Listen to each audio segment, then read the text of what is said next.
Assalamualaikum warahmatullahi wabarakatuh. Bertemu lagi dengan Ibu Irmawiyati dari SMP Negeri 174 Jakarta. Kali ini kita bertemu dalam materi Seni Patung pertemuan ketiga, materi kelas 9 semester ganjil. Selamat mengikuti.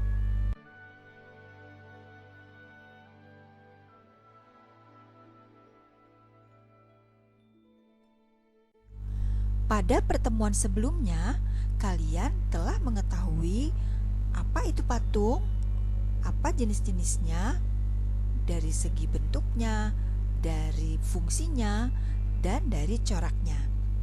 Hari ini, Ibu akan mengajak kalian mencintai hasil karya dari negeri kita sendiri. Untuk itu, Ibu mau tanya dulu ya. Apakah ada patung yang terkenal di dunia? Yes, kalian pasti tahu patung Liberty di Amerika. Tetapi, apakah di Indonesia ada patung yang terkenal juga? Pasti ada lah ya. Nah, kemudian disebut apa sih orang yang membuat patung itu? Dan siapa sih orang Indonesia yang kalian kenal sebagai pembuat patung? Silahkan kalian pikirkan ya. Cari sebanyak-banyaknya. Banyaklah membaca, banyaklah menyimak. Oke? Sekarang yuk perhatikan dua gambar berikut ini.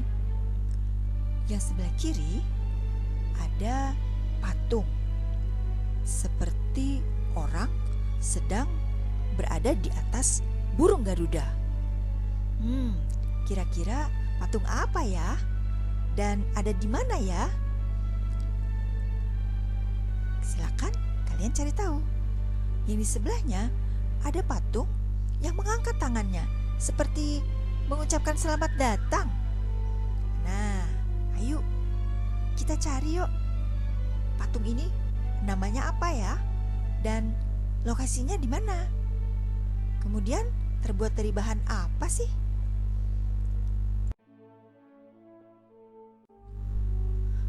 Kalau yang ini apa ya?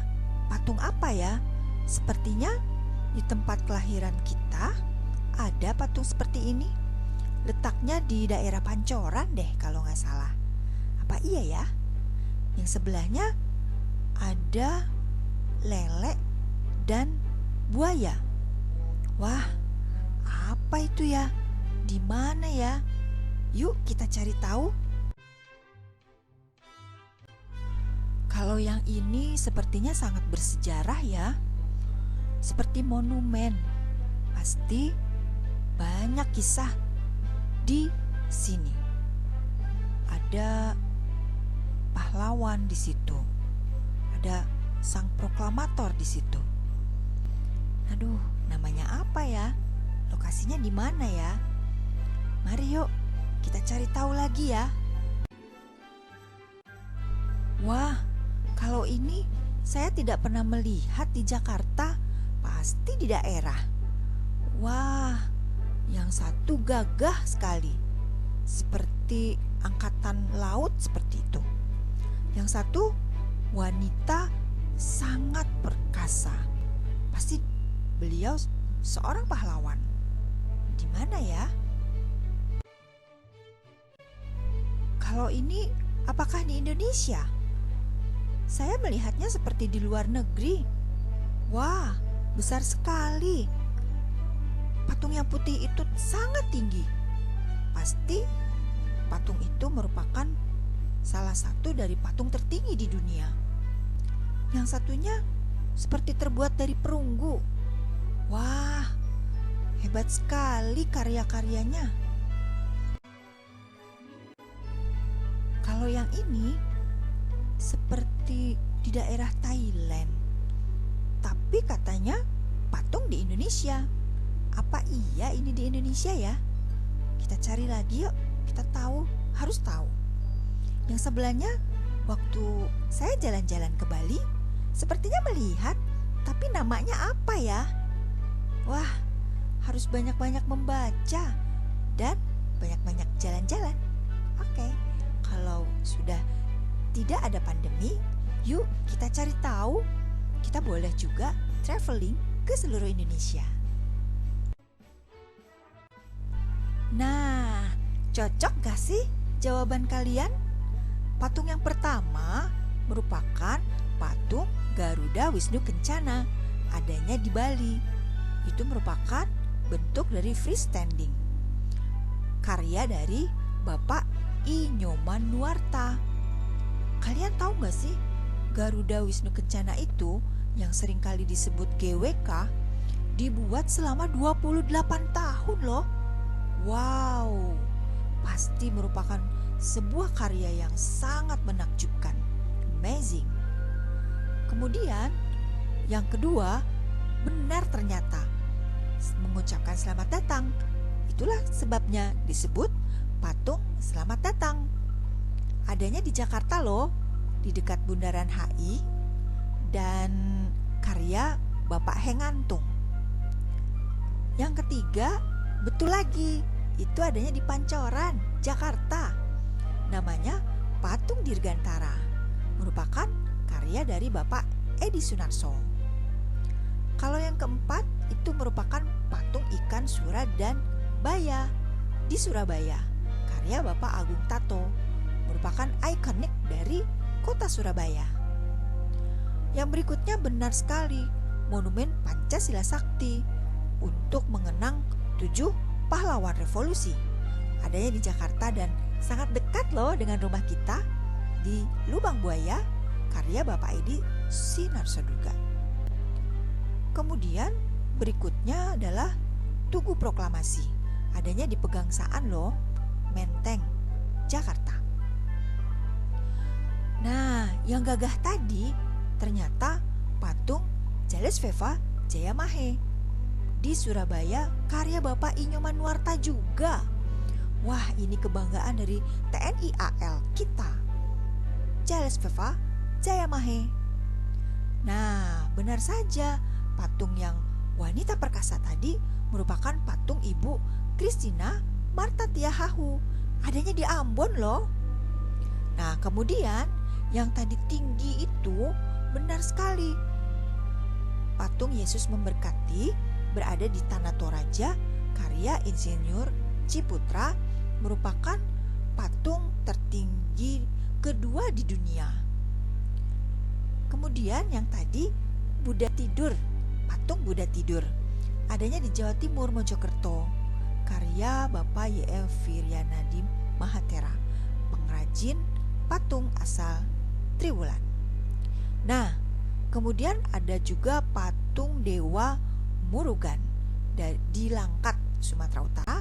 Dan yang terakhir, benar saja, kalau kita baru mendarat di Denpasar, maka ada patung Satria Gatotkaca di Bali, karya Iwayan Winten. Nah, kalian yang sudah menjawabnya dengan benar, berarti kalian memang mencintai budaya Indonesia dan sangat bangga memiliki karya-karya hasil karya dari anak bangsa Indonesia. Hebat. Kalian juga bisa ya memiliki karya-karya yang spektakuler di kemudian hari. Selamat. Setelah kalian mengenal patung-patung yang ada di Indonesia, sekarang yuk kita lihat, apa iya patung-patung itu hanya boleh terbuat dari batu? Ternyata tidak loh. Kita lihat nih. Wah, memang benar ya, kalau ada yang dari batu, bisa juga kalian buat dari lilin mainan, dari plastisin, dari tanah liat, dari gips yang dicairkan, dari perunggu atau logam, tanah liat. Wah, ternyata banyak. Ada yang lunak, ada yang sedang-sedang saja, ada yang keras ya ternyata. Kalau ini alat-alatnya yang dipakai untuk membuat patung. Ada yang seperti sendok semen ya, ada yang seperti palu. Kemudian itu yang bulat apa ya? Seperti meja. Kemudian itu alat-alat apa ya? Ada tang. Wah, ternyata banyak juga. alat-alat untuk membuat patung. Ternyata teknik membuatnya tergantung dari bahannya ya. Kita lihat deh, kalau dari batu ternyata dipahat. Alat-alatnya juga alat-alat memahat ternyata. Kemudian kalau yang cair seperti logam, wah, dipanaskan. Kemudian dicor. Ada juga yang dicetak, seperti gips itu dicetak. Kemudian itu seperti dari tanah liat. Alat yang dipakai seperti butsir. Oh, ternyata teknik membuatnya tergantung dari bahan. Kemudian alatnya pun tergantung dari bahan juga yang dipakai. Nah, inilah bahan, alat, dan teknik dalam berkarya seni patung. Kalian perhatikan ya, ada bahan lunak apa saja contohnya. Kemudian alat-alatnya apa saja dan tekniknya apa. Nah, berikutnya yuk kita saksikan bagaimana membuat patung dari bahan lunak, yaitu sabun, dengan teknik mengukir. Selamat menyaksikan.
Setelah melihat bagaimana pembuatan patung dari sabun, sekarang kita harus bisa tahu bagaimana sih prosedur pembuatannya. Harus diurut ya, dari mulai menyiapkan alat dan bahan, tentu saja sabun, cutter, dan alat lainnya. Kemudian kalian membuat sketsa patungnya. Kamu ukur perbandingannya yang benar supaya kalian dapat benar-benar mengira-ngira ukuran perbandingannya. Setelah itu, rapikan permukaan sabun menjadi rata. Nah, kemudian membuat pola ukiran patung pada sabunnya. Tajamkan pola ukiran, kemudian rapikan hasil ukiran patung pada sabun, dan mengemas patung. Setelah itu, jadi kita bisa bangga memiliki patung dari sabun. Jangan lupa bersihkan ya sisa-sisa dari ukiran sabun tersebut. Jangan sampai tersisa sampah-sampahnya. Selalu jaga kebersihan. Itulah tadi pertemuan ketiga kita pada hari ini. Terima kasih. Tetap semangat, tetap patuhi protokol kesehatan. Assalamualaikum warahmatullahi wabarakatuh.